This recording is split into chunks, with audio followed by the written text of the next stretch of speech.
හරි ආයුබෝවන් හැමෝටම අපි පටන් ගමු අපේ පාඩම. තොර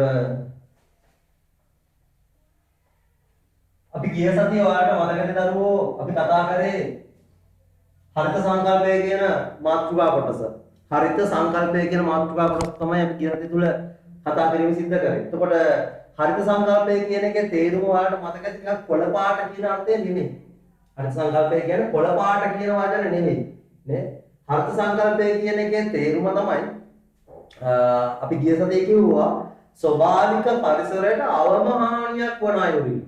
ස්වභාවික පරිසරයට අවම හානියක් වන අයුරින් හෝ හානි නොකර හෝ තමන්ගේ අදාළ කටයුතු කරගෙන යාමට උපදේශනය සැපයීම ක්‍රියාත්මක කිරීම. ඔකට තමයි අපි හරිත සංකල්පය කියන වචනේ හඳුන්වලා දුන්නේ. ඒතර මේකෙදි අතර ප්‍රධානම අරමුණ තමයි ඔය වචන ටිකේ තියෙන ප්‍රධානම අරමුණ තමයි පරිසරයට වායුගෝලයට පිට කරන කාබන් ඩයොක්සයිඩ් ප්‍රමාණය අවම කර ගැනීම. කාබන් ඩයොක්සයිඩ් ප්‍රමාණය අවම කර ගැනීම තමයි මූලික පරමාර්ථය. ඒතර මේ කාබන් ඩයොක්සයිඩ් ප්‍රමාණය අවම කරගන්න කටයුතු කරගන්න එක තමයි වැදගත් දේ. නේ? ඒතර කාබන් ඩයොක්සයිඩ් පිට නොකර ඉන්න බෑ කාටවත්. ඒ කියන්නේ ශ්වසනය නෙවෙයි අපි කියන්නේ. වෙනත් ක්‍රියාවලියක්. වාහනයක් ගියත් කර්මාශාලාවක් ක්‍රියාත්මක වුණත් මේ හැමතැනදීම කාබන් ඩයොක්සයිඩ් විමෝචනය වෙනවා පිට වෙනවා වායුගෝලයට. නමුත් අපි විය යුත්තේ මොකද? පිටවන ප්‍රමාණය පුළුවන් තරම් අවම කරගත යුතුයි. ඒක තමයි කරන්න ඕන. හරිත සංකල්පයේ තියෙන ප්‍රධානම දේ තමයි ඔන්න ඔය ක්‍රියාවලිය. හරි. එහෙනම් ඔන්න අපි හරිත සංකල්පයේ ක්‍රියාත්මක වන ස්ථාන ගැන කතා කරා. ලෝකයේ තියෙන වැදගත් ස්ථාන කිහිපයක් අපි ඉගෙන දුන්නා. අද අපි කතා කරනවා හරිත සංකල්පය යොදා ගන්න පුළුවන් ක්‍රියාවලිය මොනවද කියලා. හරිත සංකල්පය කියන මේ ක්‍රියාවලිය, හරිත සංකල්පය කියන මේ අදහස නැත්නම් මේ ලෝකෙට බිහි වෙච්ච සංකල්පය, හරිත සංකල්පය, ග්‍රීන් කන්සෙප්ට් කියන එක ක්‍රියාත්මක කරන්න පුළුවන් අවස්ථාවල් මොනවද කියලා තමයි අපි අද කතා කරන්න හදන්නේ. අපි මේ ක්‍රියාත්මක කරන්න පුළුවන් අවස්ථාවල් ප්‍රධාන කොටස් දෙකකට බෙදලා ඉගෙන ගන්නවා. ප්‍රධාන කොටස් දෙකකට බෙදලා ඉගෙන ගන්නවා.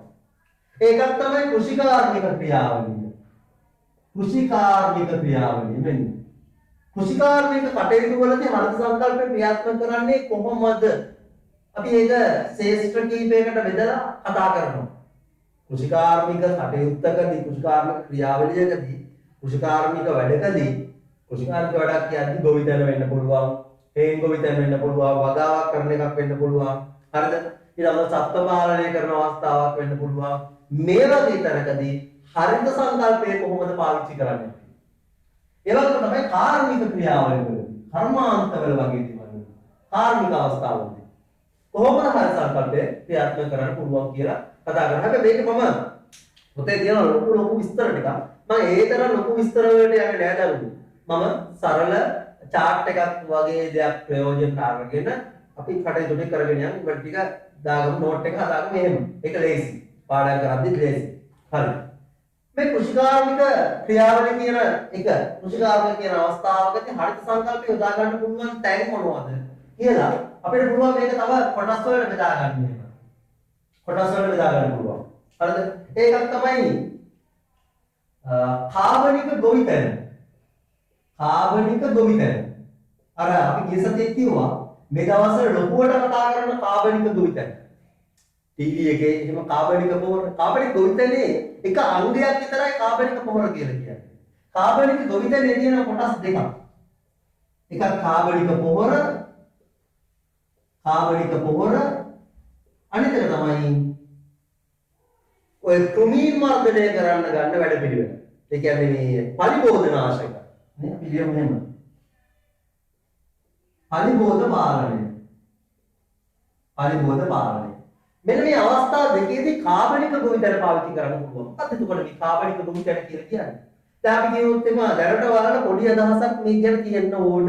ටීවී එහෙම බලනවා නම් මේ පහුගිය මාස කිහිපය තුල සහ තාවමත් ප්‍රවෘත්ති එහෙම බැලුවම අපි කාබනික පොහොර, රසායනික පොහොර, පොහොර නෑ, උද්ඝෝෂණය කරනවා. මේ වගේ දේවල් ඔයාලට බලා ගන්න පුළුවන් මේ මාතෘකාව යටතේ. හැබැයි මෙහෙමයි. මම ගිය සතියේත් මම දැන් කිව්වා ඕක අනිවාර්යයෙන්ම කාබනික ගොවිතැනට මිනිස්සු උරු වෙන්න ඕන. කිව්වා කාබනික දේවල් පුළුවන් තරම. මොනවද මේ කාබනික දේවල් කියන්නේ?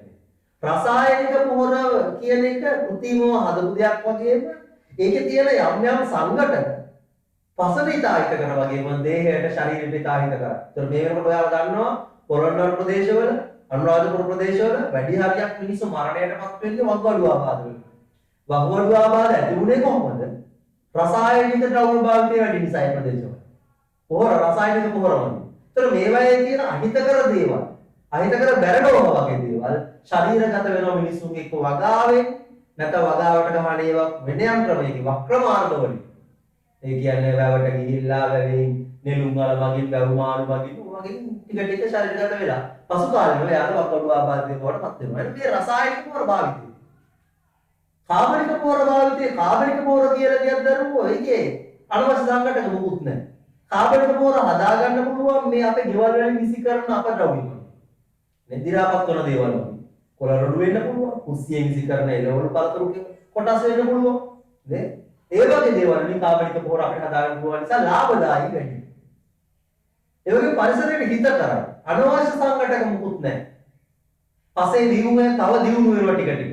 දැන්ට ලංකාවේ පස මැරිලා කියලා කියන්නේ. දැන්ට ලංකාවේ පස මැරිලා කියලා කියන්නේ. පසේ ජීවයක් නැහැ. මොකද රසායනික පොහොර භාවිත කරන නිසා. ඒ වගේම තමයි පාංශු හිතකර ජීවිත හිත කරන්නේ. ඒ කියන්නේ වගාවට හිතකර ජීවියෝ ඉන්නනේ ගැඩවිල් වගේ සත්තු. ඒතර මෙයාලට රසායනික පොහොර අහිත කරා. අපි දන්නවා පස සාරවත් කරන එක ගැඩවිලා කියලා. නමුත් කාබනික පොහොර භාවිත කරාම යාට කිසිදු හානියක් වෙන්නේ නැහැ. ඒක නිසා කාබනික පොහොර භාවිතයෙන් කාබනික ගොවිතැනේදී හරිද? වැඩි තියෙන්නේ මොකද්ද? ලංකාවේ එහෙම මෙච්චර ගොවීන් එකට විරුද්ධ. බලන්න ලංකාවේ මිනිස්සු සාමාන්‍යයෙන් ඔය මොලේ තියෙන මොලේ නෙවෙයි අපි කියන්නේ උගතුන් කියලා මිනිස්සක් ඉන්නවනේ. උගතුන් කියන අර්ථයට වඩා යමක් තේරුම් ගන්න පුළුවන් මිනිස්සක් ඉන්නකොට ලංකාවේ මිනිස්සු බලවල අමරහතලා සමහරවට එහෙම ඇති වැඩිපුර දන්න බලන්නේ ලංකාවේ දේවල් නිෂ්පාදනය කරනවා. ගෙදර වවාගෙන කන්න හදලා. ඒ කියන්නේ ගෙදර තියෙන මොනවාර දෙයක් හදලා ගෙදර වවලා ඒව ගන්නවට මේවා හරි පිරිසුදුයි. මේවා අපේ ගෙදර ඒවා. එහෙම කියන කතාවක් තියෙනවනේ. එහෙම අපි කියනවා අපේ ගෙදර මේ අපේ වැලෙන් කඩාගත්ත දේවල්. මේ ගහේ අපේ ගහේ ඒවා. මේවා මුත් වසවිස නැහැ. අනේ වසවිස නැහැ කියන අර්ථයෙන් තමයි මිනිස්සු ගොඩක් කැමති. එතකොට දැනට ගොවිතැන කරන උදවිය කරපු විදිය ඔයාලට පේනවනේ.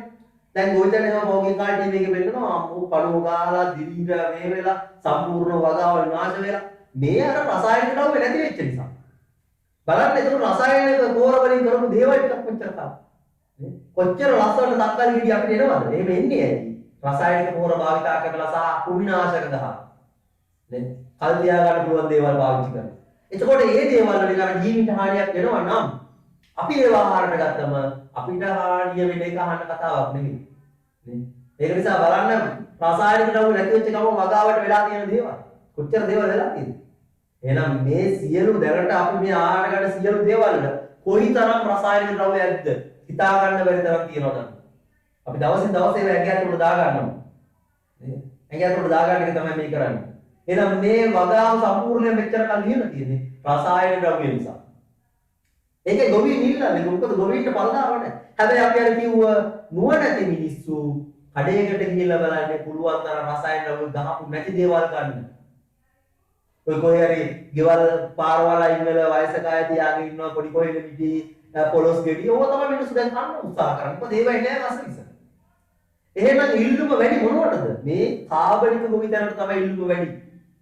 එහෙනම් මිනිස්සු උරු වෙන්න ඕන පළදාව අඩු වුණත් ඒ හැදෙන්න පළදාවේ වටිනාකම වැඩි කාබනික ගොවිතැන. වටිනාකම වැඩි මිලකට අලින් කරගන්න පුළුවන්. මොකද මිනිස්සු කැමති වසවිසෙන් තොර ආහාර ලබා ගන්න. නේ? ඒක නිසා කාබනික ගොවිතැන උරු වෙන්න වෙනවා අනිවාර්යයෙන්ම. හැබැයි වැඩේ තියෙන්නේ මොකද්ද? කාබනික පොහොර Tamanට නිෂ්පාදනය කරගන්න දැනුමක් නැහැ ගොවීන්ට.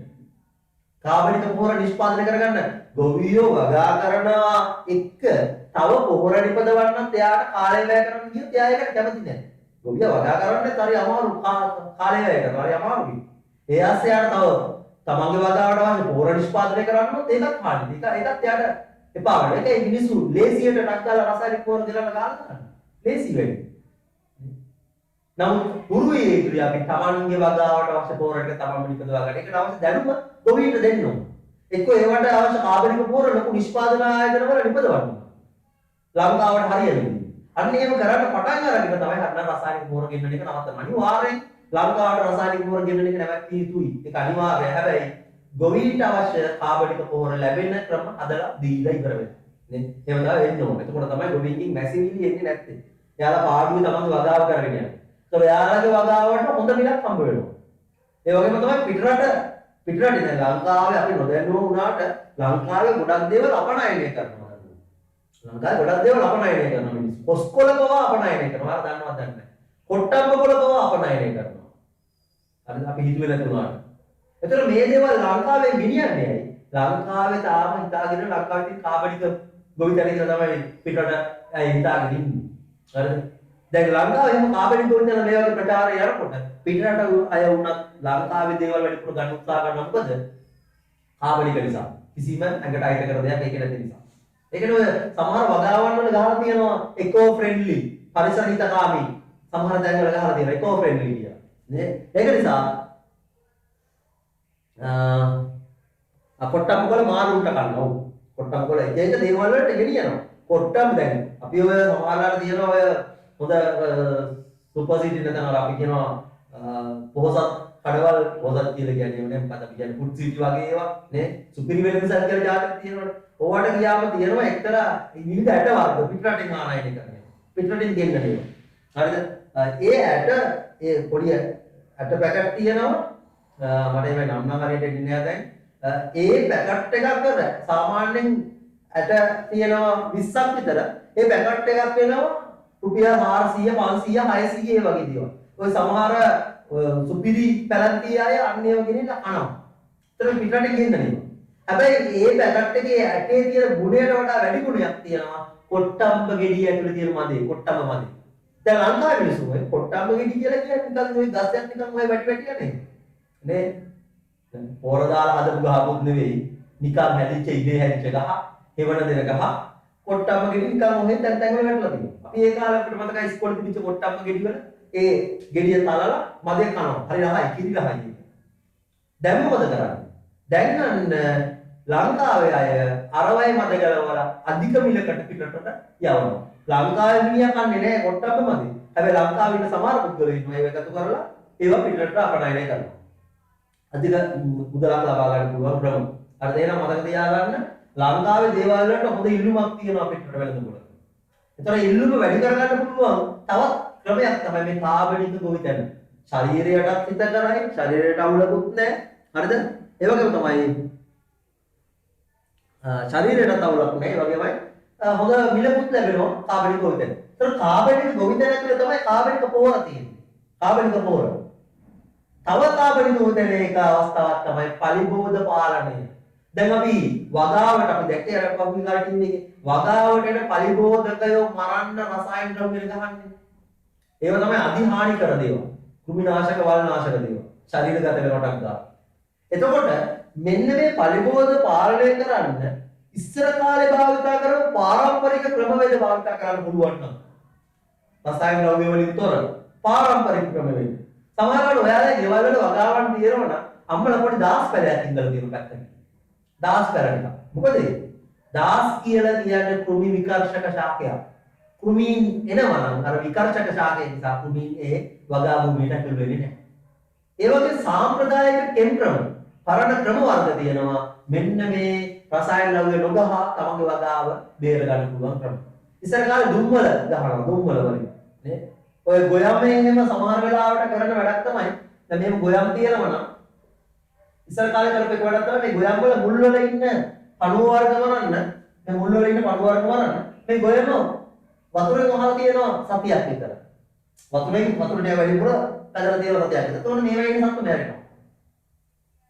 ඊළඟට කරන්නේ මේ තම සත්තු ඉන්න උඩ එනවනේ. මේ උඩට ඇවිල්ලා තියෙන අනිත් සත්තු ටික. ඔයගොල්ලන් දැස්සෝ එනවා. ඊට පස්සේ ආර මොකද කරන්නේ? පොඩි දුම්වල දාපු ලණුවක් අරගෙන මේක දිගේ ඔහොම ඇදගෙන යනවා. කුඹුර දිගේ මේ මට්ටමට ඇදගෙන යනවා. එතකොට උඩ ඉන්නේ උණුත් පමණටපත් වෙනවා. ඊළඟ කුඹුර වාසන්නේ පොඩි රාත්‍රී කාලේ පන්දම් පත්තු කරලා තියෙනවා. පන්දම් පත්තු කරලා තියෙනවා. එතකොට මොකද වෙන්නේ? ආලෝකයට කැමති ගොඩක් කුඹිසත්තු. ආලෝකයට කැමති. එතකොට මේ කුඹිසත්තු වෙනවා ආලෝකයට. ඇවිල්ලා මොකද වෙන්නේ? පිච්චිලා මරණයටපත් වෙනවා. මේ වගේ ක්‍රම. අනේ පුච්චල මරණ එක පවුනේ. එහෙම කියන්නේ උච්චර මරණ එක බවුනේ. ඒතර කුමිනාශක දාලා මරණ එක. කොහොම වුණත් මරණ එකනේ වෙන්නේ නේ. ඒක නිසා මෙන්න මේ වගේ ක්‍රම භාවිතා කරන්න පුළුවන් කුමිනාශක, වල්නාශක, කුමිනාශක නැතුව. හරිද? එහෙනම් මේ පරණ ක්‍රමවේද තමයි සුදුසු වෙන්නේ මේ සඳහා. එතකොට අන්න කුෂිකාර්මිකයට මේ හරිත සංකල්පයක් ක්‍රියාත්මක වෙන අවස්ථාව. ඒතර කොහෙන්සරෝගේ කාබන් ඩයොක්සයිඩ් විමෝචනයක් ගැන කියන්නේ. කොහොමද කාබන් ඩයොක්සයිඩ් පිට වෙන්නේ කවම වෙන්නේ මේකේ? හරිත සංකල්පය කියලා කියන්නේ අපි කො ස්වභාවික පරිසරයට අවම හානි වන අයුරින්නේ. ස්වභාවික පරිසරයට අවම හානි දැන්. මොකද රසායනික ද්‍රව්‍ය වල භාවිතය තොරයි. නේ? ස්වභාවික පරිසරයට අවම හානියක් තියෙන මේ වගේ අවස්ථාවල් කරනකොට. එහෙනම් ඔන්න මතක තියාගන්න කෘෂිකාර්මිකවල තියෙන කොටස් ගණනාවක්. ඒක එක කොටසක් තමයි කාබනික ගොවිතැන කියලා කියන්නේ. කාබනික ගොවිතැනේ කාබනික පොහොර පරිපෝෂක පාලනය කරන්න පුළුවන් කාබනික ගොවිතැන මගින්. තව තියෙනවා කෘෂිකාර්මික බිමක. අපි ඒක එකින් එක කතා කරගෙන යන chart එකක් ගහලා තරමට වැඩේ ලේසි නැත්නම් අපි note එකම ලියනවා ගොඩක්. ඊළඟ කෘෂිකාර්මික ක්‍රියාවලිය ගන්න පුළුවන් ජල කළමනාකරණය. ජල කළමනාකරණය.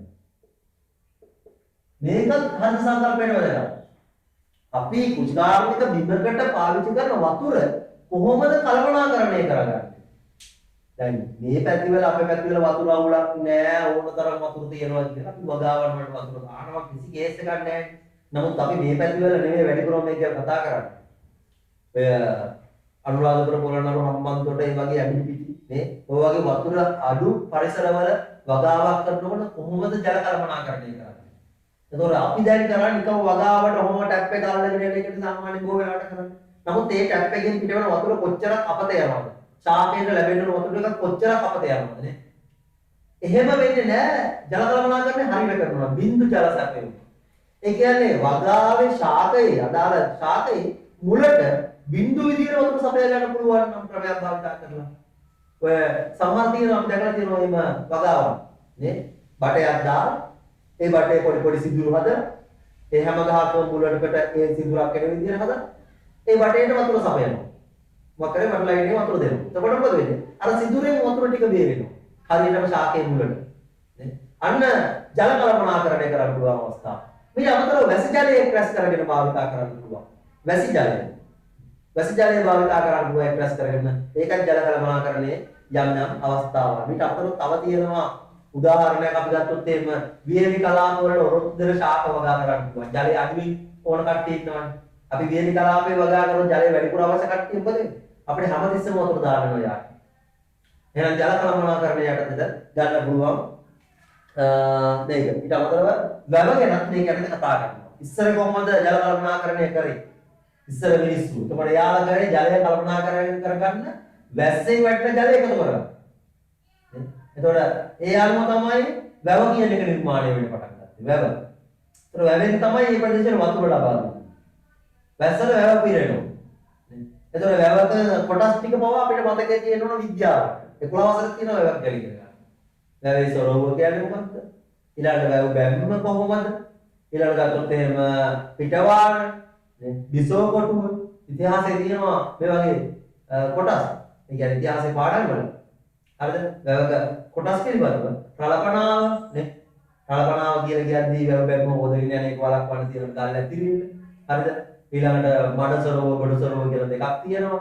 සාමාන්‍යයෙන් මඩ සරෝවෙන් තමයි මඩ ටික එළියට යවන්නේ වැවක තියෙන. ඒවා හොඳ පොහොර, ඒවා කෙලිම වගා භූමි වලට ගන්නවා මිනිස්සු. හරිද? පිටවාන කියන්නේ වැවේ වැඩිපුර වතුර යවන එක. ඔය වගේ තියෙනවා බිසෝ කොටුව කියලා කියන්නේ අර වැව වතුර එළියට යනකොට ඒ එන පීඩනය අවම කරගන්න හදාගත්ත ලංකාවේ තාක්ෂණික ක්‍රමවේදයක් බිසෝ කොටුව. හරිද? ඒතර මේ වගේ තියෙනවා වැවක අංග. ඒතකොට ඒකත් අපිට ජල කළමනාකරණය යටතේ පොඩ්ඩක් තියෙනවා ඉගෙන ගන්න. ජල කළමනාකරණය යටතේ. ඊට අමතරව අනිත් එක තමයි භූමි කළමනාකරණය. භූමි කළමනාකරණය. භූමි කළමනාකරණය. ඒ කියන්නේ භූමිය හරියට පාවිච්චි කරනවා වගාවක් නම් මොකක්ද? භූමිය හරියට පාවිච්චි කරනවා කියන්නේ. භූමියෙන් ගන්න පුළුවන් උපරිම පළදාව ගන්න පුළුවන් විදියට වගාව කරන්න පුළුවන් විදියට භූමිය කළමනාකරණය කරගන්න පුළුවන්.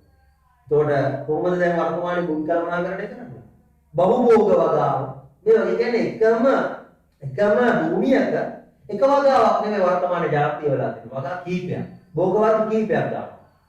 එකම භූමිය. මිශ්‍ර භෝග වගාව කියලා කියනවා.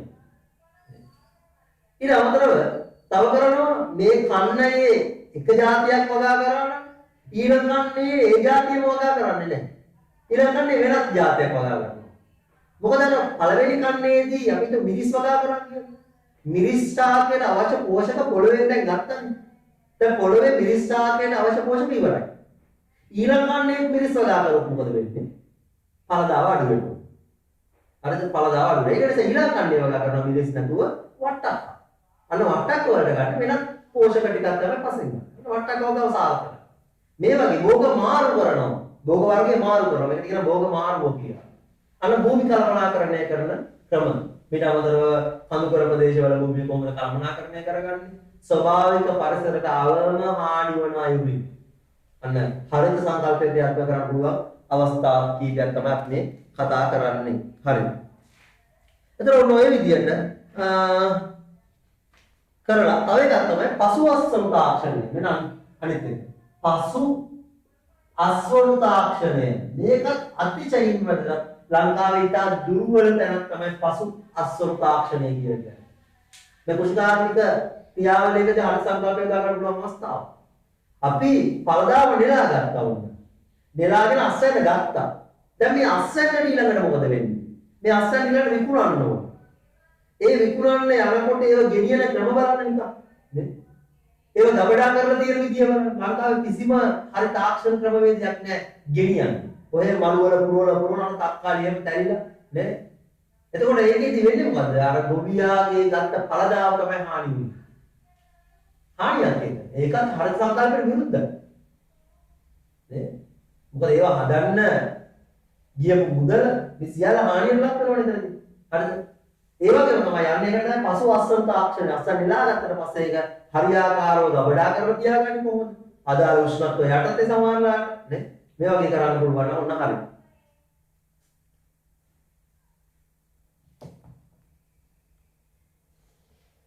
සර් දැන් පස්ස ඔමෙන බලන්න මැසේජ් දාතියට ලොකු එකක් බලමු මොකද කියන්නේ. සර් දැන් පස්ස සරු වෙන ඕනේ. ඇයි සර් පළදා බිමට වැටෙන ඕනේ. ඒවයි තියෙන දේවල් පස්සට වැටෙනවා. පළදා වැටෙනවා වනාන්තරයක වගේ. අපි ගියාත් මම හිතලා පැහැදිලි කරේ කරා. නේ? වනාන්තරයක නම් පළදාව ගහට වැටෙනවා බිමට. හැබැයි අපි කෘෂිකාර්මික බිමකදී පළදාව ආයින් පස්සට වැටෙන්න දෙන්නේ නැහැ. කෘෂිකාර්මික බිමකදී මොකද කරන්නේ? පළදාව නෙලා ගන්නවා. පළදාව නෙලා ගන්නවා. නෙලාගෙන බිමෙන් එළියට ගෙනවා. ඒ අදාළ භූමිය වෙන තැනකට ගෙනියනවා. එතකොට ඒ භූමියට පළදාව ආයේ නැවත ඒව පස පොර වෙන්න විදියක් නැහැ. ඒක අපි අලුතින් පොර දෙන්න ඕන. වගා භූමියකට. අලුතින් අනිවාර්යෙන් පොර දාන්නම වෙනවා. පොර දාන්න වෙනවා. වගා භූමියකට. මොකද අපි මේ වගා භූමියට විතර පෝෂණය ශාකයට ආව ශාකයේ පළදාව අපි එළියට ගන්නවා. ඒතර භූමිය පෝෂණය අඩු වෙනවා. ඒකට තමයි රසායනික පොර නැතුව කාබනික පොර භාවිත කරන්න කියලා කියන්නේ. පසු අස්වනු තාක්ෂණය ගැන දැනගන්න පොඩ්ඩක් අපිට අවබෝධය ලැබුණා. හරිද? පසු අස්වනු තාක්ෂණය කියලා රසායන නෙලා ගත්තට පස්සේ කොහොමද අපි ඒක ආරක්ෂා කරගන්න ඕන කියන එක තමයි ඒක කියන්නේ.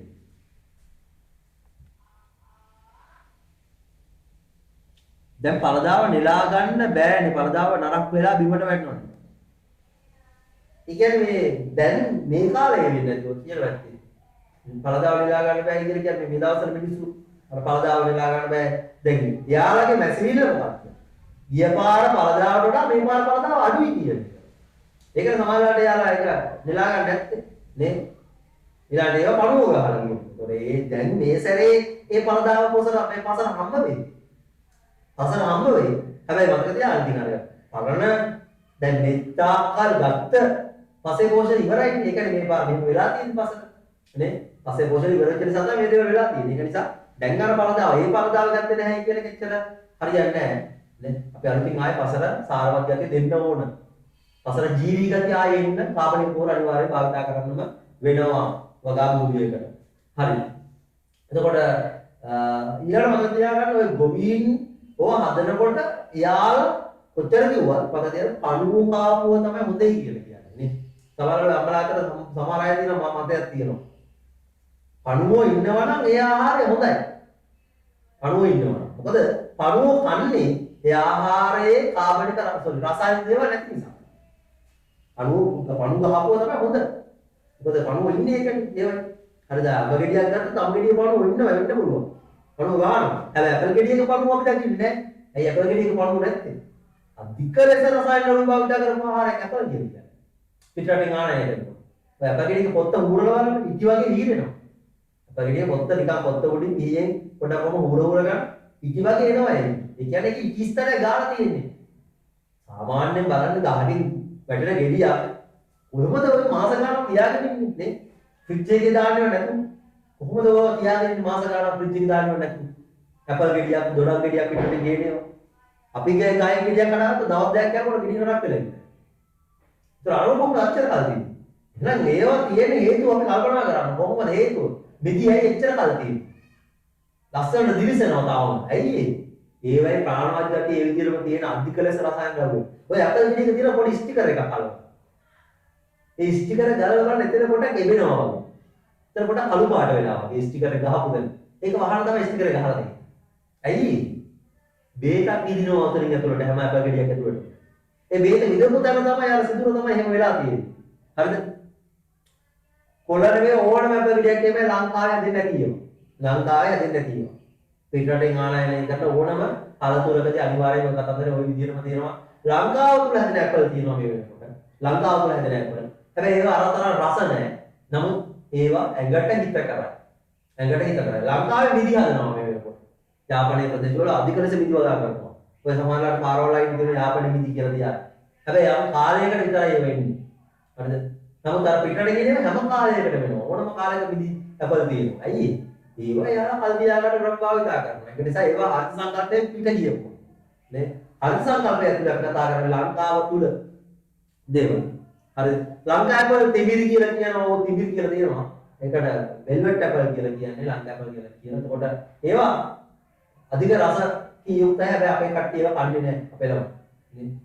හරි තිබිරි ගස්යක් නිකන් ඔගේ වැටි වැටි යනවා. ඒවා කන්නේ නැහැ. නමුත් ඒවා පුදුම රසකින් යුක්ත පළතුරක් තමයි තිබිරි කියලා කියන්නේ. හරි. එනනම් ඔය වගේ මේවත් අයිති හරි සංකල්පයක්. පිටරටින් ගේනකොට නිකන් ඉතින් පිටරටින් ගේනකොට යන වියදම සහ ඒ යානාවල් වල පිට කරද්දී මේ යානාවල් දුම් පිට වෙනවා. ඒවත් හරි සංකල්පේ වැඩ. අපි ආහාරය ගන්නකොට පුළුවන් තරම් ආහාරයක් ගන්න ඕන. ඉතා අවම දුරකින් තියෙන ආහාර ලබා ගන්න ඕනේ. ඒ කියන්නේ ගෙවත්තෙන් ගන්න තරමට තමයි පරිසරයට හිත කර වෙන්නේ. පරිසරයට හිත කර වෙන්නේ. පුළුවන් තරම් ළඟපාතී මේවා 11 අපි ඉගෙන ගන්නවා ආහාර සැතපුම් කියලා මාතෘකාවකට. මේකේ තියෙන පොඩ්ඩක් විතර කතා කරමු. ආහාර සැතපුම්.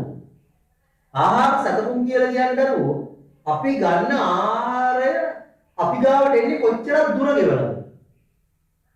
අපි හිතමු අපි කනවා පාන් කියලා. දැන් ඔයාලා කියේ පාන් ගන්නේ චුම්පා. ඌ එනවා ළඟට. ආහාර සැතපුම් බිඳුවක්. ගේ ගාවට වෙනවනේ. නමුත් ඒක නෙමෙයි. ඒක හදපු තැන ඉඳලා. එතකොට බේකරියේ තියෙන කිලෝමීටර් දෙකක් එහා.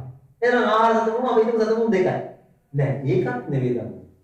ආහාර සතුම කියන්නේ ඒකට අදාළ මූලික අමුද්‍රව්‍ය ගිනාපු තැන ඉඳන් කියලා. තිරුපු පිටි පාන් හදන්න ඕනේ. කොහෙද ගෙනාවේ? ඇමරිකාවේ. ඇමරිකාවෙන් තමයි තිරුපු පිටි ලංකාවට එන්නේ. හරිද? එහෙමනම් මතක තියාගන්න බේකරියේ ගෙදර ළඟ තිබ්බා කියලා ආහාර සතුම මාවම වෙන්නේ නෑ. ඇමරිකාවෙන් තිරුපු පිටි ගෙනාවේ සැතපුම් 9000. අන්න එනම පාන් කනවයි කියලා කියන්නේ ආහාර සැතපුම් 9000ක පාන් වල කියලා. සැතපුම් 9000. පරිසරයට හිත කරලා හිත කරලා. සල්ලි ගැන නෙමෙයි මම මේ කතා කරන්නේ පරිසර හිත කාම්බව. පරිසර හිතා හිත කරලා. මොකද ඒ සැතපුම් 9000 එනකොට එයා විසි කොච්චර කාබන් ඩයොක්සයිඩ් විමෝචනය කරන්නද පරිසරයට. පාන් පිට ගේන යාත්‍රා ඒ වගේම චූම්පාකාරය කොච්චර පිට කරන්නද දුම දාගෙන අන්න බලන්න සතපුම් ප්‍රමාණය වැඩි වෙන තරමට පරිසරයට අහිත කරගෙන විදිහ. නමුත් අපිට පුළුවන් නම් ගෙවත්තෙන් පාන් හදා ගන්න බෑ. ගෙවත්තෙන් උදෑසන ආහාර වලට මොහොර දෙයක් ගන්න. අපි තෝ මෙහෙම අපි ගන්නවා බත්. පාන් වලට වඩා පරිසරයට කරයි බත්. මොකද බත් එකට අදාළ හාල් නිෂ්පාදනය කරන්නේ කොහොමද? ලංකාවේ ඇතුළේ කොහෙන්ද? තමන්ලාට තමන්ගේ වගා භූමිය වෙන්න පුළුවන්. තමන්ගේ කුඹුරේ වෙන්න පුළුවන්. නේ? එතකොට මොකද වෙන ආහාර සතුම් ප්‍රමාණය ආවමයි අන්න පරිසරයට හිත කරයි. හරිද? ඒක නිසා පුළුවන් තරම් අපි ආහාර සතුම් ප්‍රමාණය අවම වෙන ආහාර ගත යුතුයි පරිසරයට කරවෙන්න නම් ආර්ථික සංකල්පය අනුව. පුළුවන් තරම් අපේ ගෙවත්තේ නේ. හරිද? එහෙනම් මතක තියාගන්න අපි සම්බල් කෑවොත් සම්බල් ගාවද? සම්බල් වලට ඕන පොල්. ගෙදර ගාවෙන් නම් අවුලක් නැහැ. මම මේ කියන්නේ ඇඟට හිත කරේව නෙවෙයි.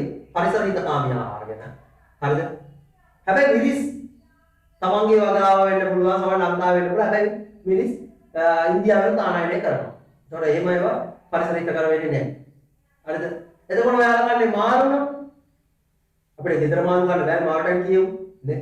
අපිට පුළුවන් ඕනනම් ගගේ මාළු ඒවත් සමහර අය කන්නේ නැහැ කියලා. වැවේ මාළු ඒවත් සමහර අය කරන්නේ. අපිට මූදේ කිය. කොහොමද අපි පිටට ගෙන්නන්නේ නැහැ. ලංකාව තුල තමයි සාමාන්‍ය මාතරාරි මිරිස්සාරි වගේ ප්‍රදේශ වලින් තමයි මාළු ගෙන්නන්නේ. අල පිටරට ආලන ව්‍යාධි ගන්නවා ලංකාවේ අල අන්න පරිසර හිත කර වෙන්නේ. හරිද? එතන ඔන්න ඔය විදියට පරිසර හිත කරේ. විතර ගෙදර කිකිලි දාලා විතර දානවා. අන්න පරිසර හිත කරා. ගෙදර කිකිලිගේ විතරේ ගන්නවා. එහෙම නැත්නම් අහල පාල කිකිලියගේ විතර ගන්න පුළුවන්. හරිද? කොහොම හරි මතක තියාගන්න පරිසරයට හිත කරා හරිත සංකල්පයක් ක්‍රියාත්මක වෙන්න නම් පුළුවන් තරම් ආහාර සැතපුම් ප්‍රමාණය අවම වෙන්න ඕන. හරි. එහෙනම් මේ කතා කරන්නේ දරුවෝ හරිත සංකල්පයක් ක්‍රියාත්මක කරන්න පුළුවන් අවස්ථාවල් කෘෂිකාර්මික කටයුතු වලදී කාර්මික කටයුතු වල. කෘෂිකාර්මික කටයුතු වල තමයි මෙන්න මේ කාබනික විතර ජල කළමනාකරණය, භූමික කළමනාකරණය, පසුවසවු තාක්ෂණය. ලසිත් කියනවා කටමෝඩු තාම පිටරේ වැටුන්නේ නැහැ ඒකට බලන්න. නේ? හරි. තව ටිකක් අතමන්න ඕන. එතකොට තමයි පිටරේ වැටෙන්නේ.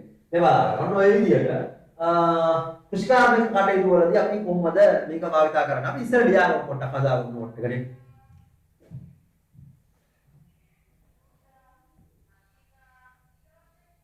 අපි ලියාගමු මෙන්න මෙහෙම.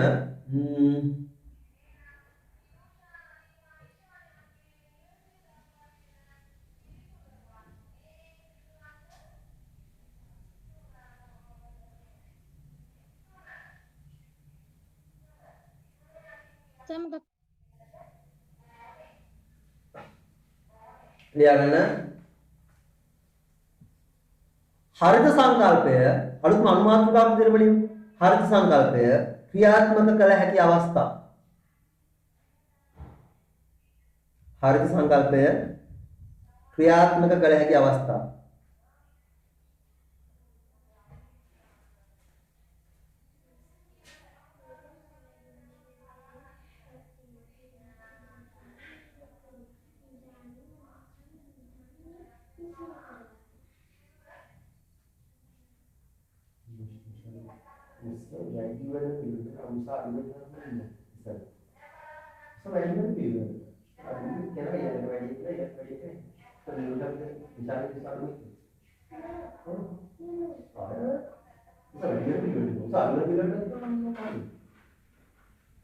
හරි.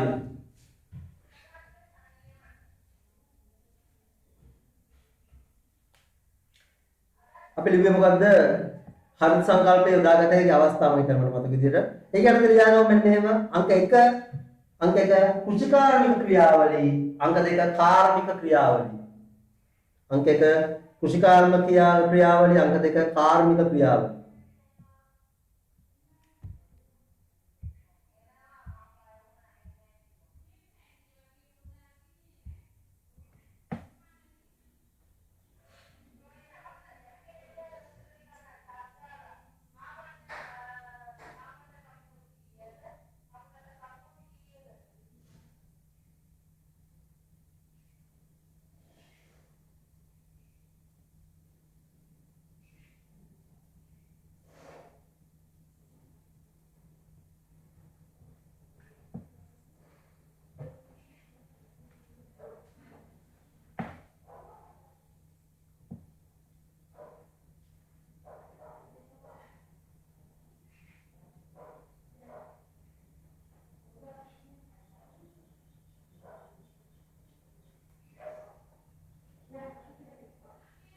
කෘෂිකාර්මික ක්‍රියාවලිය, කාර්මික ක්‍රියාවලිය. ඒකේ අර්ථය ලියාගමු මෙන්න මෙහෙම කරන්න. ඒකේ අර්ථය ලියාගමු මෙන්න මෙහෙම.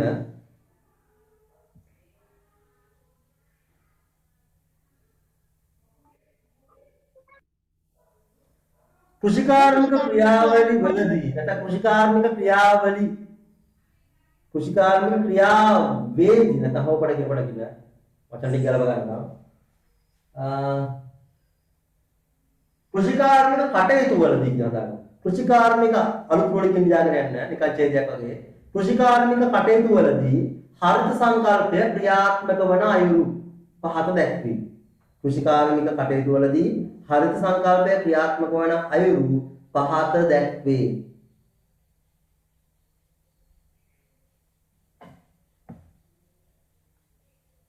කෘෂිකාර්මික කටයුතු වලදී හරිත සංකල්පය ක්‍රියාත්මක වන අයුරු පහත දැක්වේ.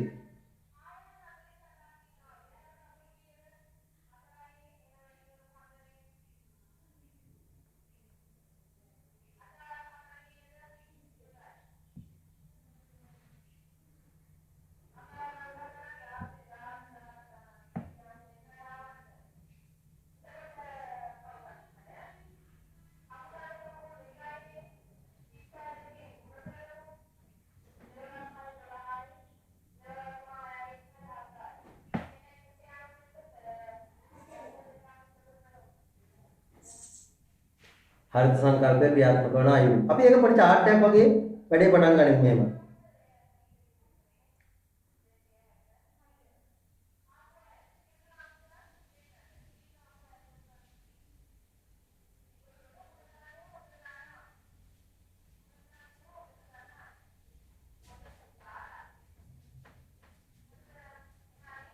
මේ chart එක නිකන් ලොකුයි. හොඳයි. අපි කාර්මික එක මේකට යන්න ගන්නේ නැහැ. කාර්මික එක මේකට ගන්න නැතුව කෘෂිකාර්මික කොටස් ටික විතර chart එකට ගන්න. ඒතොර chart එක ගහනකොට පොතේ සාමාන්‍ය විදිහට ගහුවොත් ඉඩමදි වෙයි. පොත පැත්ත හරවලා හරි වෙන බෝල්ස් කැප් පොලේක chart එක ගහලා උතන්ට තියලා අලවන්න හරි ක්‍රියාමාර්ගයක් ගන්න ඔයාලා. හරිද මගෙන් කරන්නේ බා පොත කොහොමද හරවන්නේ පොත මෙහෙම තියුවොත් අර පොත මේ ටික ඇතිද පන්ති වල තියන ප්‍රශ්න නෙමෙයි.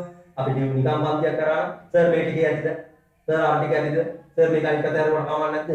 එහෙම දැන් නෑ. තමන්ගේ මතය දැන් එක පොලේක ලියලා බුස් කැප් පොලේක ලියලා උතන අලවන්න.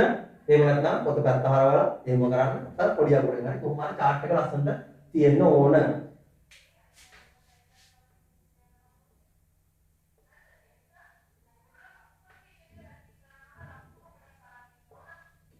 කෘෂිකාර්මික.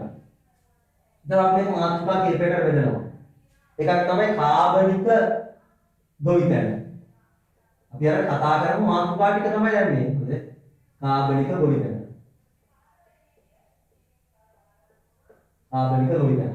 අනිත් එක තමයි රෙකෝඩින් එවනවද? හැමද? රෙකෝඩින් එක එවනවද සර්? ඔව් රෙකෝඩින් එක කරනවා. අද නෙවෙයි සමහර එක විතර වෙයි. කාබනික ගොවිතැන. ඊළඟට ජල කළමනාකරණය. ලියන්න පයිසල් ටුක්ටක් විතර බලා ගන්නකො. ජල කළමනාකරණය. භූමි කළමනාකරණය.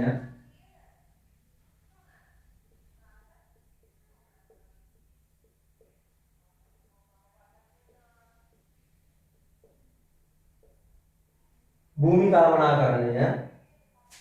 ඊළඟ පසුවස්සන තාක්ෂණය.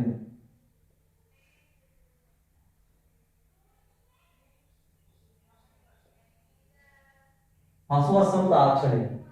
හරිනේ? ඔන්න ඔය විදිහට අපි බෙදාගෙන ඊට පස්සේ මේක යටතේ මෙන්න වෙනම කතා කරනවා.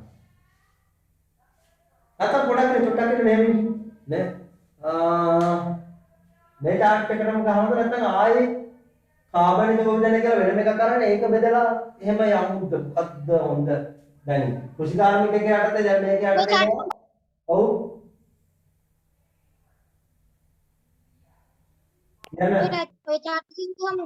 මේ chart එක ගහමු හරි බලමු මේ බෝඩ් එකේ ඊට මැද සිද්ධියක් තියෙන්නේ හරිද ඒතර කාබනික ගොවිතැන ආයේ බෙදෙනවා කාබනික පොහොර පරිබෝධ පාලනය කියලා.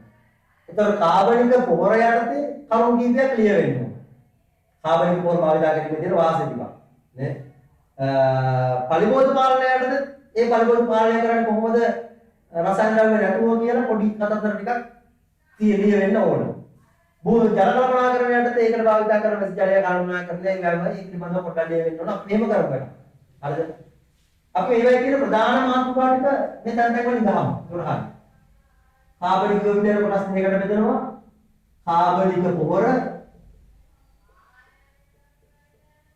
ඔන්න එක අනිත් එක තමයි පරිබෝධ පාලනය. පරිබෝධ පාලනය. හරි. ජල කළමනාකරණයට අපි ඉගෙන ගන්නවා වැසි ජලයේ රැස් කිරීම.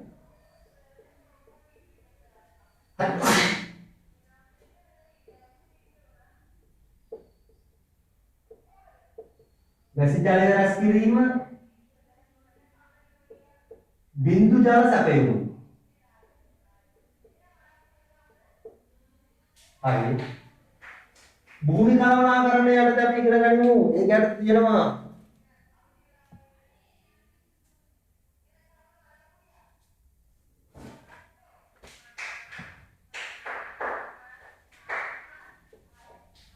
මිශ්‍ර භෝග වගාව, මිශ්‍ර භෝග වගාව, ශක්ෂ්‍ය මාරු ක්‍රමය,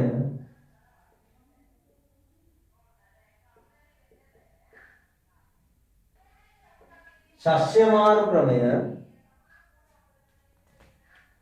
ඊළඟට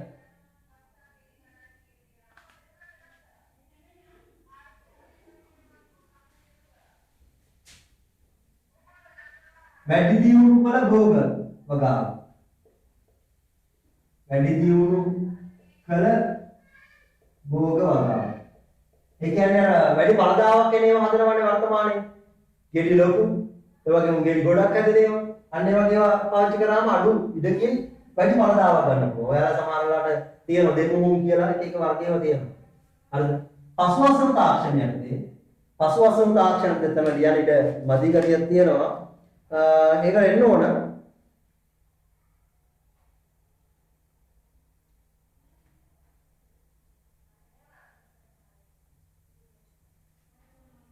අසම් ලෙඩීම ඔය ටික අපි ඒක නොලියන්නේ මොකුත් නේ.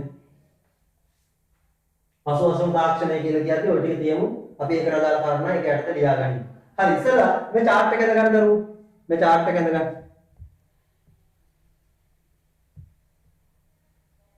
මේ chart එක ඉඳ ගන්න ඉස්සෙල්ලා.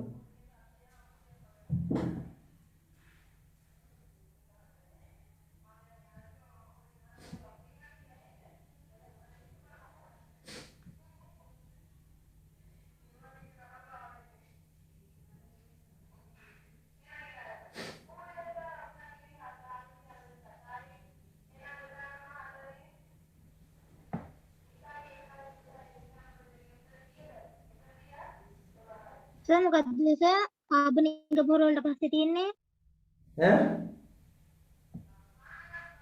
කාබනික පොර වලට පස්සේ තියෙන්නේ සර් කාබනික ගොවිතැන වර්ග දෙකකට බෙදෙනවා. කාබනික පොහොර පරිබෝධ පාලනය.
11ට ගණිත පන්තියේලු අපි බලමු 11 කරනවත් උනේ.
හරිලු තව විනාඩි කිහිපයක් දෙමු අපි.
හරි. අපරාධ. ලියාගමු එහෙනම් මෙහෙම අපි දැන් එක විස්තර කතා කරානේ. කාබනික ගෝචරයේ මේ දෙන්නා ඉන්නේ. අපි කාබනික පොහොර කියලා ලියලා ඒක යටතේ පොඩි විස්තරයක් ලියමු. විස්තරයක් ලොකු නෙවෙයි පොඩි එකක්. ඊට පස්සේ පරිබෝධ පාලනය කියලා ලියලා ඒක යටතේ පොඩි ටූල් දෙක තුනක් ලියමු. හරි ලියා ගන්න. දැන් මේ chart එක තමයි ප්‍රධාන chart එක. මේක යටතේ තමයි අපි පොඩි පොඩි මාතෘකා ගැන වෙන වෙනම කතා කරන්නේ. ලියා ගන්න කාබනික පොහොර කියලා. මාතෘකාව ලියා ගන්න කාබනික පොහොර. කාබනික පොහොර.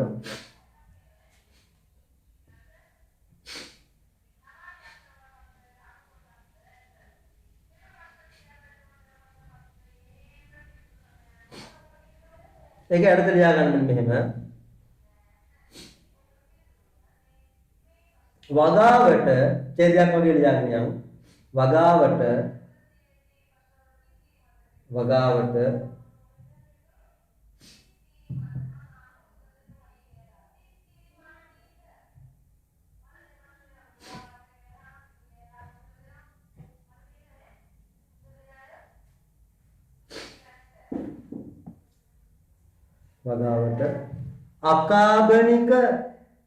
වගාවට අකාබනික වරහණ තුල දාගන්න රසායනික කියන. අකාබනික වරහණ තුල රසායනික. වගාවට අකාබනික වරහණ තුල රසායනික වරහණ වහලා පොහොර. වරහණ වහලා පොහොර.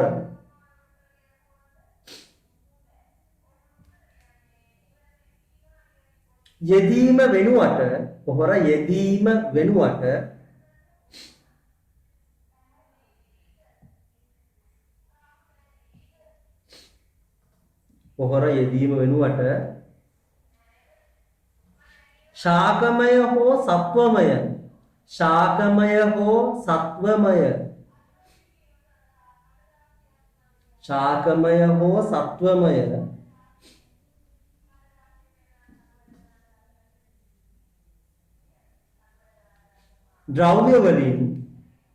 ශාකමය හෝ සත්වමය ද්‍රව්‍ය වලින්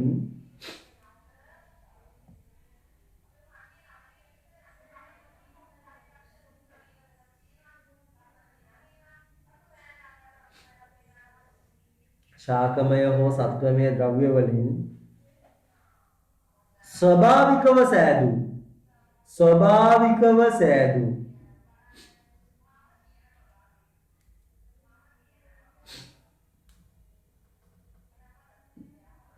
ස්වභාවිකව සෑදූ කාබනික පොහොර භාවිතා කළ හැකිය. කාබනික පොහොර භාවිතය හිතකරය කියන්නේ. කාබනික පොහොර භාවිතය හිතකරය.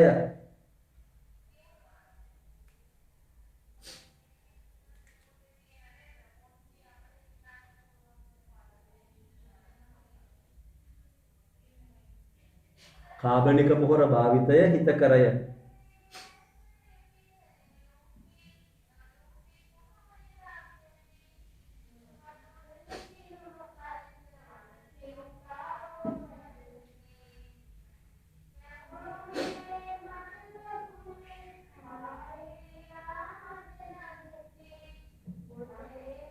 එහෙමම ලියාගන්න. මෙහිදී පහත වාසි ලැබේ. මෙහිදී පහත වාසි ලැබේ.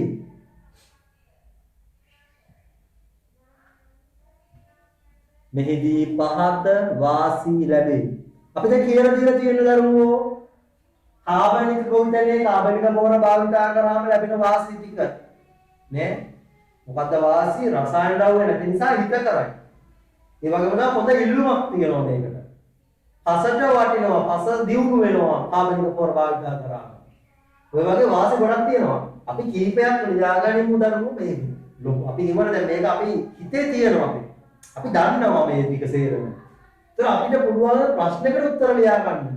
උත්තර මහා ලොකු ඡේද ගණන් ඉන්නේ නැහැ කියලා දන්නවා. ඔයාලා විද්‍යාවේ ප්‍රශ්න වලට උත්තර ලියනකොට ඡේද ගණන් ලියන්නේ නැහැ. කරුණ දෙකක් ඒ වගේ තමයි යහන්නේ. ඒතර අපිට පුළුවන් වෙනවනේ කාබනික පොහොර භාවිතයේ වාසියක් දෙකක් ලියා ගන්න. හිතට ලියා ගන්න පුළුවන් වෙනවා. අපි කරුණ දෙකක් තුනක් දැන් උත්තර ලියා ගමු. මේක සරල විදියට පහත වාසිය ලැබෙයි කියලා ලියුවට ලියා ගන්න අංක 1 දාලා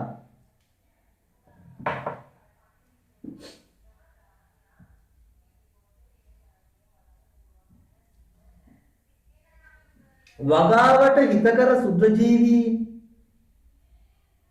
වගාවට හිතකර සුද්ධජීවීන් හා මහාජීවීන් මහාජීවීන් කියන්නේ ඇහැට පේන කට්ටිය හරිද වගාවට හිතකර සුද්ධජීවීන් හා මහාජීවීන් ආරක්ෂාවේ වගාවට හිතකර සුද්ධජීවීන් හා මහාජීවීන් ආරක්ෂාවේ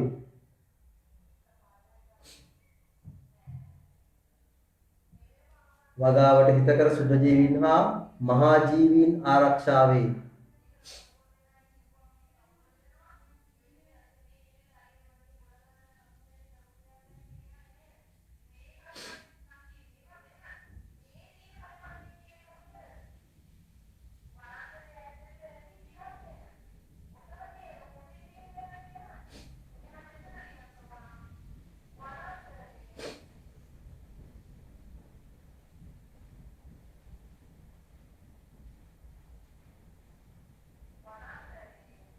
වගාවට හිතකර සුද්ධජීවීන් හා මහාජීවීන් ආරක්ෂාවේ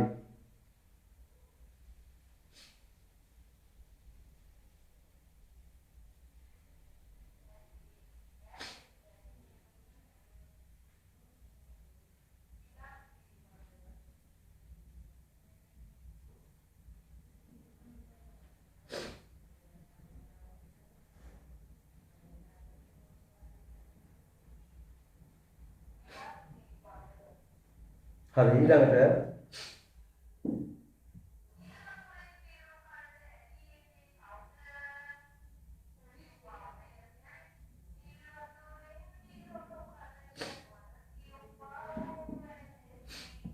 දෙවෙනි එක ලියා ගනිමු දෙවෙනි එක. එතකොට මහාජීවීන් කියලා කියන්නේ ගැඩවිලා වගේ අයට. හරිනේ? නැතුව මේ අලියෝ වගේ කට්ටියට නෙමෙයි මහාජීවීන් කියලා කරන අර්ථය 60 පේන කට්ටිය. ඊළඟට අහිතකර බැරලෝහ දේහයට එකතු නොවේ. අහිතකර බැරලෝහ ශරීරයට එකතු නොවේ. අහිතකර බැරලෝහ ශරීරයට එකතු නොවේ.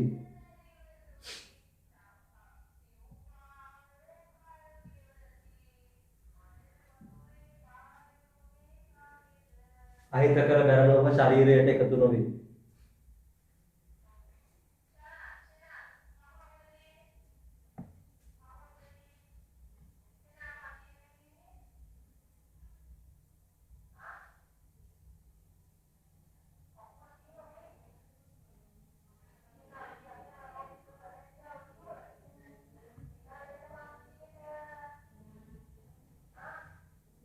හරි ඊළඟට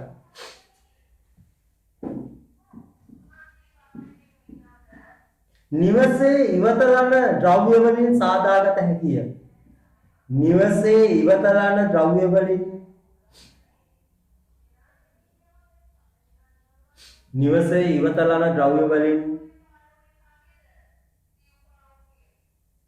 සාදාගත හැකි නිසා වියදම අඩුයි කියලා කියනවා. නිවසේ ඉවතලන ද්‍රව්‍ය වලින් සාදාගත හැකි නිසා වියදම අඩුය.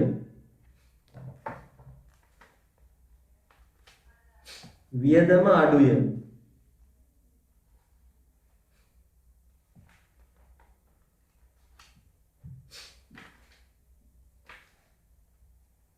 වියදම අඩුය. ඊළඟ කාරණාව ඊළඟ කරුණ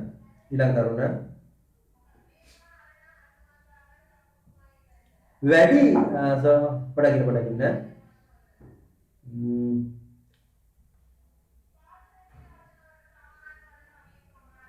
ඵලදාව සඳහා වැඩි ඉල්ලුමක් පවතී. ඵලදාව සඳහා වැඩි ඉල්ලුමක් පවතී.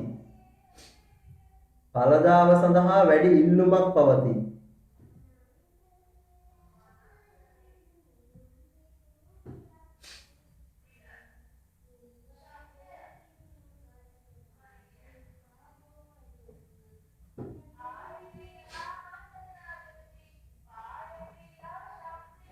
ඵලදාව සඳහා වැඩි ඉල්ලුමක් පවතී.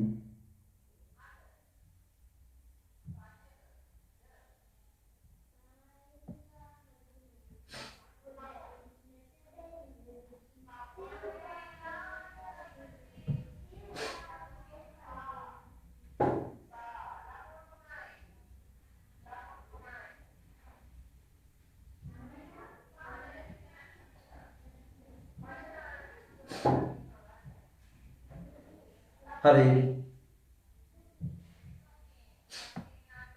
ඊළඟට අය ඇති එකට නේ කාබනික පොරේ භාවිතයේ වාසි ටිකක් අපි ලිව්වා. අපි දැන් මොන කාබනික පොර ගැන කතා කරලා ඉවරයි. දැන් ලියා ගන්න ඊළඟ මාතෘකාව පලිබෝධ පාලනය. පලිබෝධ පාලනය. පලිබෝධ පාලනය.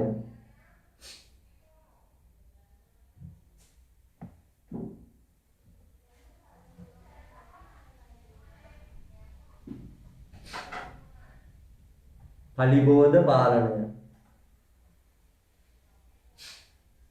ලියාගන්න එක යටතේ මේ සඳහා ඡේදයක් වගේ ලියාගෙන යන්න ඡේදයක් වගේ මේ සඳහා රසායන ද්‍රව්‍ය වෙනුවට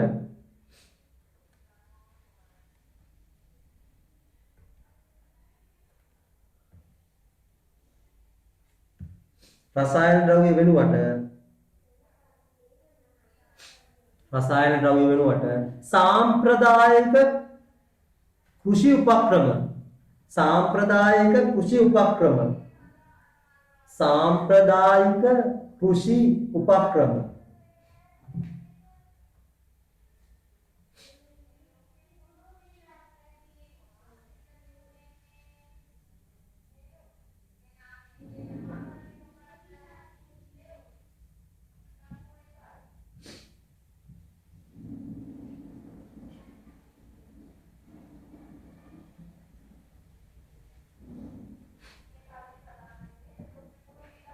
සාම්ප්‍රදායික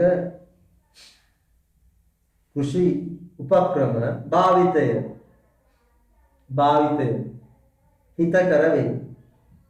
භාවිතය හිතකර වේ.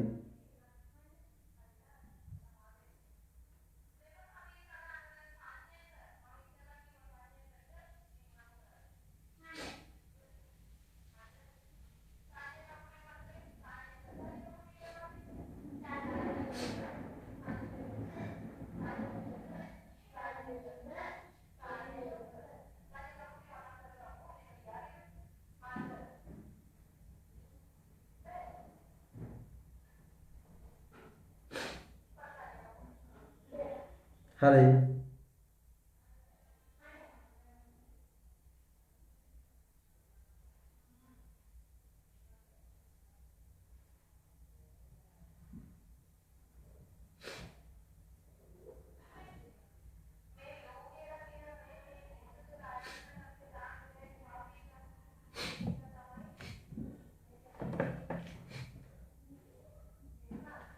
එතකොට මොනවද මේ සාම්ප්‍රදායික කෘෂි උපක්‍රම කියලා කියන්නේ පරිභෝජකයේ මර්ධනය කරන අපි කියවන දාස් වගේ ශාක වගා කරනවා මේක අමතරව ඒ පරිභෝජකය ආහාරයට ගන්න තව සත්තු වෙනවනේ. එයාලට එන විදිහට ඉඩකඩ සලසනවා. දැන් උදාහරණයක් කොළු බිලු ආහාර ගන්න පුළුවන් ඇටි කුකුළු වගේ සත්තු. අපිට ඇටි කුකුළු කියලා නැති කරන්න බෑ නේද? නමුත් උන් එන විදිහට පරිසරය සකස් කරනවා. නේ අපිට පුළුවන් මේ කුරුළු අර කැමරේම දාලා දෙන පොඩි මේවා ගත්තම උන් ඒ තැන් වලට ආව විතර සාමාන්‍ය පරිසරයක් නිර්මාණය වෙලා අර වගේ සත්තු කුරුල්ල වගේ කට්ටිය එන්න පුළුවන්. ඒකෙන් පරිසරයේ මේ වගාවට හිතකර වෙන්න පුළුවන්. හරිද? මේ අමතරව සමහරවිට ඔයාලා දැකලා තියන්නේ ඔය කුමී වැඩිපුර කැමති ඉස්සර කිව්වා ගොයමට කරන දේවල් ටික.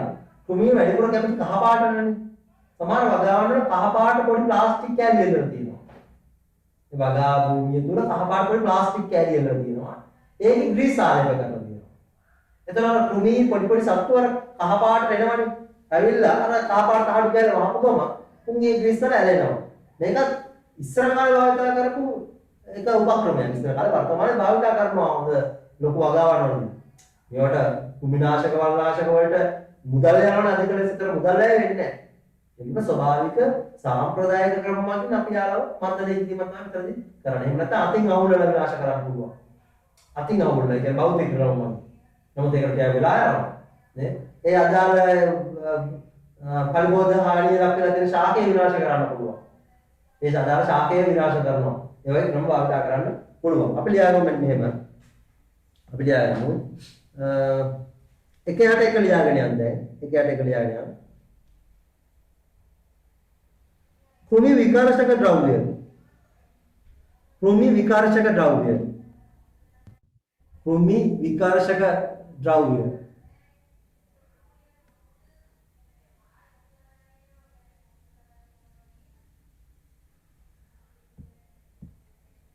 සැමන්ටින් එල්ලලා ඒකට ලණුවක් දාලා ඇදීමෙන් හරිද? ඒ වගේ ක්‍රම ඇතිනේ. සැමන්ටින් එල්ලලා වගේ දේවල් මොකක් හරි ඒක දිලිසෙන ගතියට හරි නැත්නම් සද්දෙට හරි. හරි.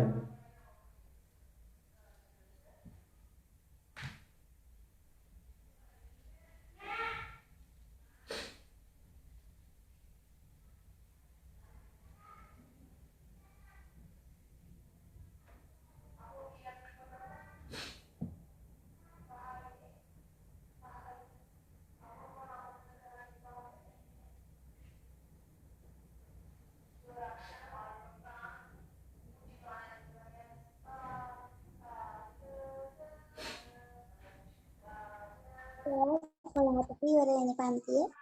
ඈ? 12ටදී ඉවර වෙන්නේ පන්තියේ. 11ට විතර ඉවර කරනවා දරුවෝ. දැන් කීයද? 45 නේ. හරි.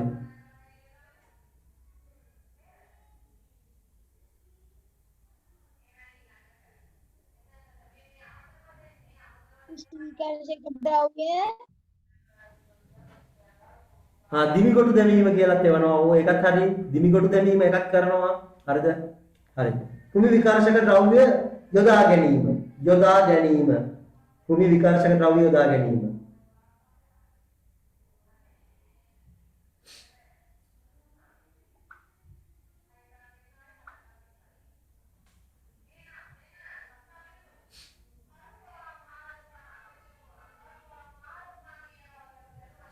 කුමි විකාශක ද්‍රව්‍ය යොදා ගැනීම.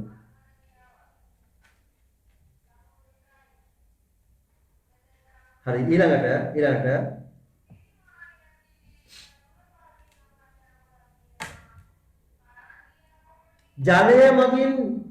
ජලය මගින් පලිබෝධ ව්‍යාප්තිය පාලනය. ජලය මගින් පලිබෝධ ව්‍යාප්තිය පාලනය.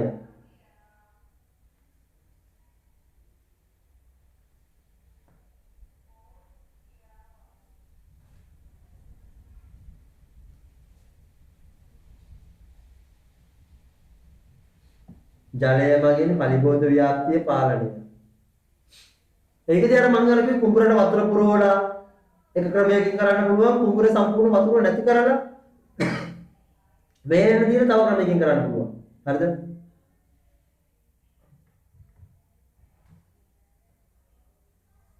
හරි. ඊළඟට රාත්‍රී කාලයේ වගා භූමියේ පහනක් දැල්වීම. රාත්‍රී කාලයේ වගා භූමියේ පහනක් දැල්වීම.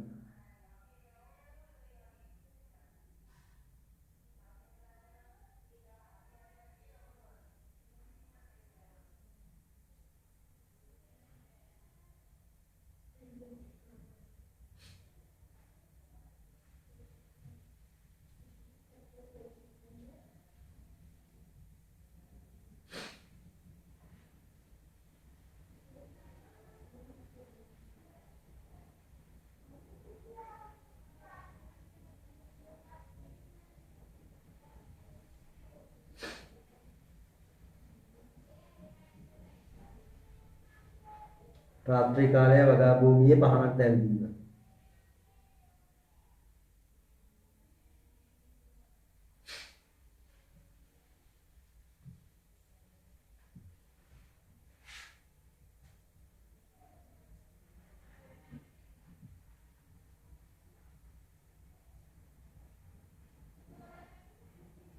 හරි ඊළඟ එක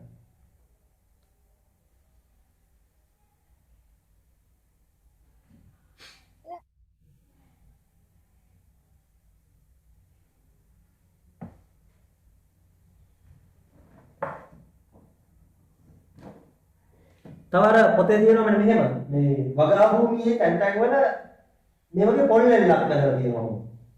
පොල් එල්ල. දැකලා තියෙනවා කුඹුරු වල ඒවා තියෙනවා. හරිද? එතකොට මේ පොල් එල්ල බැලනම මොකටද මේ තියෙන්නේ? මේ මීයෝ එහෙම වෙනවනේ මේවට හානි කරන්න වගා භූමියට හානි කරන්න මීයෝ. එතකොට බකමුණු වගේ සත්තු මේවයින් වහලා අර මීයන්ව ආහාර ගන්න බැලෙනවා. මොකද කුඹුරක වගේම බකමුණු වලට වහන්න දෙයක් නැහැනේ. ඒතකොට යාලට වහන්න මේ වගේ කෝට්ටක් දාලා පොල් එල්ල අයි කරලා තියෙනවා. ඒතකොට බකමුණු වගේ සත්තු වෙන මේකට වහලා මීයන්ව ආහාර ගැනීම සිදු කරනවා. ඊට අමතරව දිය හොල්මන ඔයාලා පරිකාර අතරම හවසට ඉගෙනගෙන තියනවානේ. උඩ බම්බෝට වතුර පිරලා එහෙම ටක් ගාලා වැටෙනවා. වැටෙනකොට වදිනවා ගලක ටකස් ගාලා දෙයනවා වතුර ටික ඉවත් වෙනකොට ආයෙම විශ්සෙනවා. ආයෙ වතුර පිරෙනවා නේ. දිය හොල්මන මේ වගේ දේවල් වලින් කුරුල්ලෝ වගේ සත්තු එලව ගන්න පුළුවන්. අදාළ වගාවට හරි කරන කට්ටිය. හරි. ඒක මොකද ලියන්න යන්නේ නැහැ. හරිද? සාමාන්‍ය මම නිකන් ලියන්නේ මෙහෙම ලියන්නේ. දිය හොල්මනක් සෑදීම. දිය හොල්මනක් සෑදීම. එහෙම ලියන්න උතර හිතා ගන්න පුළුවන්.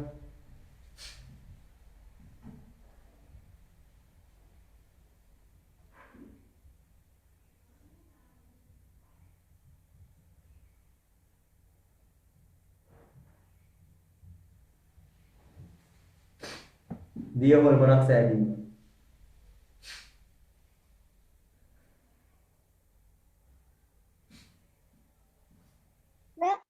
ඔව්. සර් යකඩ තහඩුවක් කියලාලා ඒක හුලඟට හෙලනකොට යකඩ පුරක වදින්නේ ආ සද්දෙට ඔව්. පුරට යනවා. ඔය වගේ දේවල් කරන්න පුළුවන් අර ටක වගේ හදලානේ. ටකේ වගේ අර වදිනකොට යකඩ තහඩු බෝතල්, විදුලි බෝතල් එහෙම සර් ඔව්. පලිබෝධ විකර්ශක භෝග හිටවන්නත් පුළුවන්නේ. ඔව් අපි ඒක පළවෙනියට දුන්නනේ දරුවෝ. පරිබෝධ කෘමි විකර්ශක දේවල් කියලා මම හිතන පළවෙනි වාක්‍යය අපේ ඇති කියවුණා. කෘමි විකර්ශක ද්‍රව්‍ය යොදාගෙන පරිබෝධ මර්ධනය කියන වාක්‍යය ඇතුලේ තියෙනවා මොනවද කෘමි විකර්ශක ද්‍රව්‍ය 10 ඒ වගේ දේවල් නේ. කොහොම ඇටයුෂ හරිද පැගිරි වගේ ශාක මේ වගේ දේවල් ඉඳලා සූර්යකාන්ත ඈ සූර්යකාන්තත් කෘමි විකර්ශක භෝග සූර්යකාන්ත මේ වගේ දේවල් සිටවීමෙන් ඔබ බොහෝලාට ඔය ග්‍රාමීය ප්‍රදේශ නැත්නම් අපි අර සාම්ප්‍රදායික ක්‍රම භාවිතා කරනවා. ගෙදර එහෙම වගාව කරනකොට අම්මලා එහෙම සමහරලාට මේ වගේ දේවල් පාවිච්චි කරනවා. මේවා ලොකු වගාවට වඩා යොදා ගන්න පුළුවන් කියලා තමයි කියන්නේ. හරිද? ඒක සමහර ලොකු වගා කරන අය තියෙනවා එහෙම. සාමාන්‍ය මේ වෙහෙක අදාළ භෝග වර්ග වගා කරලා මැදින් වෙනමම දාස් වගාවක් කරනවා යාළුවා. හරිද? මේ වගේ දේවල් කරනවා. හරි. අපි පුළුවන් වුණොත් මම වීඩියෝ ටිකක් බලන්නම් තියෙද කියලා එකතු කරගන්න ඕනේ වීඩියෝ ඇති ඕන තරම් කාබනික ගොවිතැන කියලා ගමම එනවා.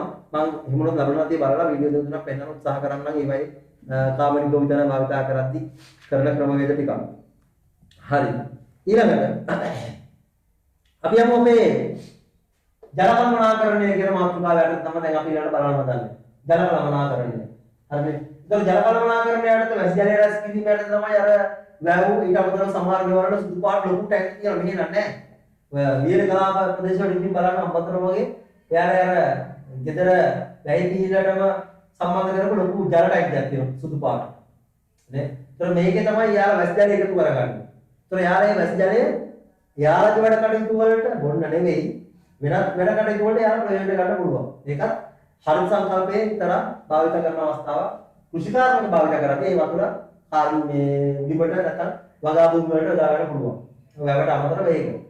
ඊට අමතරව බින්දු ජල සැපයුම්. අපි කිව්වේ ශාකයේ මුලටම වතුර බින්දුව වටන විදිහට හැදෙනවා. බින්දු ජල සැපයුම් කියලා කියන්නේ.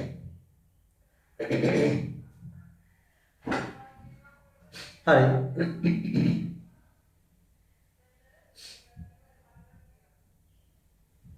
අපි ලියාගමු මෙන්න මෙහෙම.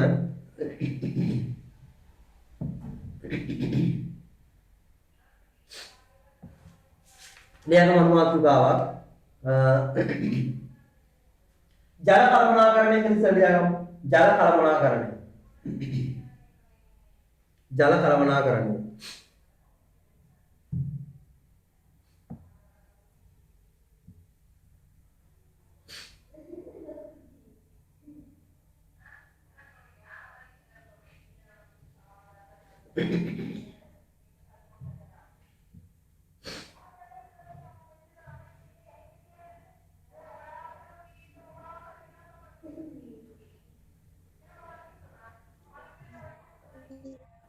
ඒක යටතේ ලියා ගන්න මෙන්න මෙහෙම. ඒක යටතේ ලියා ගන්න මෙහෙම.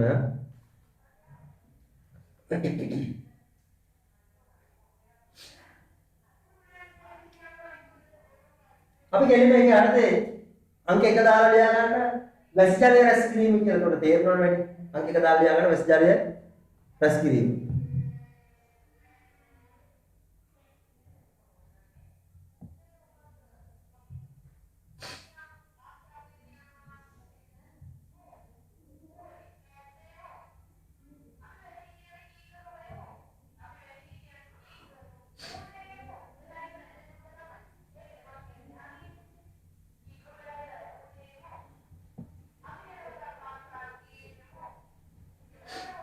ඒකේ යටතේ ලියා වැසි ජලය රැස් කිරීම කියන එක යටතේ ලියාගන්න මෙහෙම.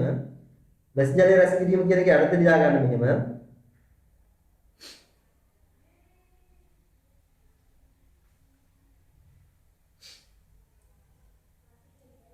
වැව් කමාවක් අමුණු වැව් කමාවක් අමුණු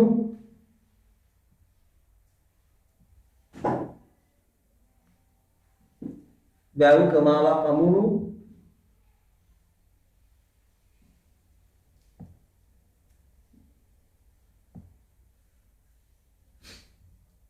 වැසි ජලය රැස් කරගත හැකි ක්‍රමයකි.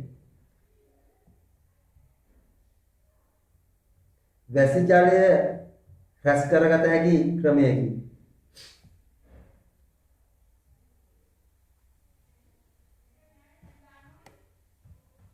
වැසි ජලය රැස් කරගත හැකි ක්‍රමයකි.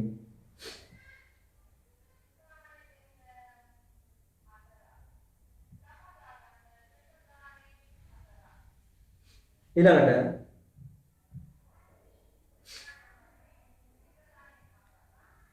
විනාඩියක් ඉන්න සර් පොඩ්ඩක්.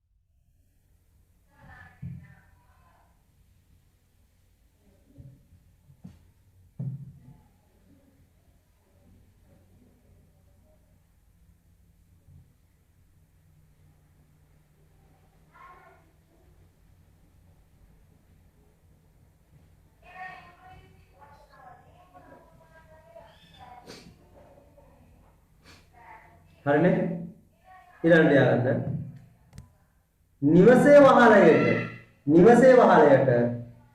නිවසේ වහලයට ලැබෙන වැසි ජලය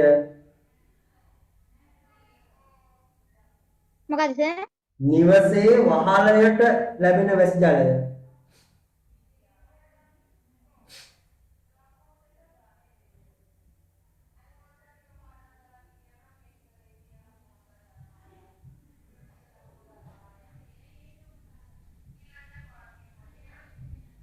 නිවසේ වහලයට ලැබෙන වැසි ජලය රැස් කිරීම.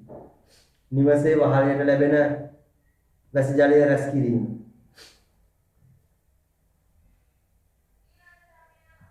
නිවසේ වහලයට ලැබෙන වැසි ජලය රැස් කිරීම. හරි.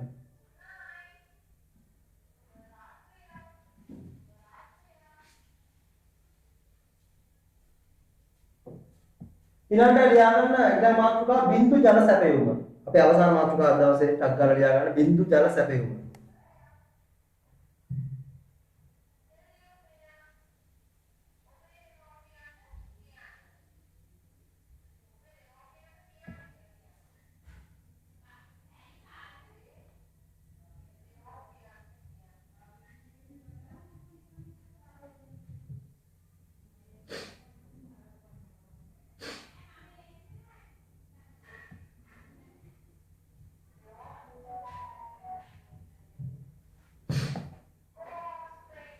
බින්දු ජල සැපයීම යනද ලියාගන්න මෙහෙම ලියාගන්න අදාළ ශාකයේ මුලටම අදාළ ශාකයේ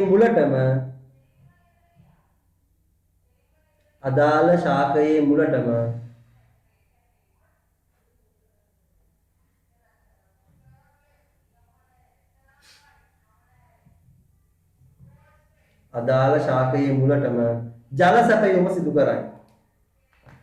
අදාළ ශාකයේ මුලටම ජල සැපයුම සිදු කරයි.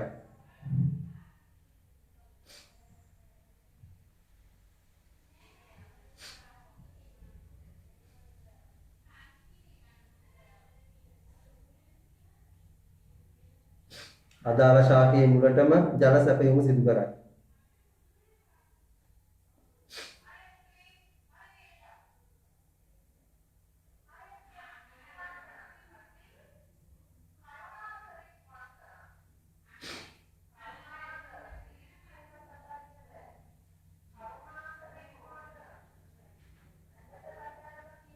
හරි.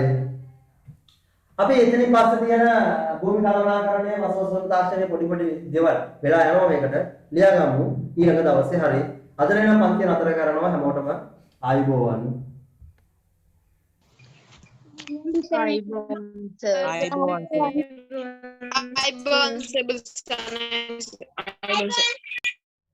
අයිබෝවන් හරි.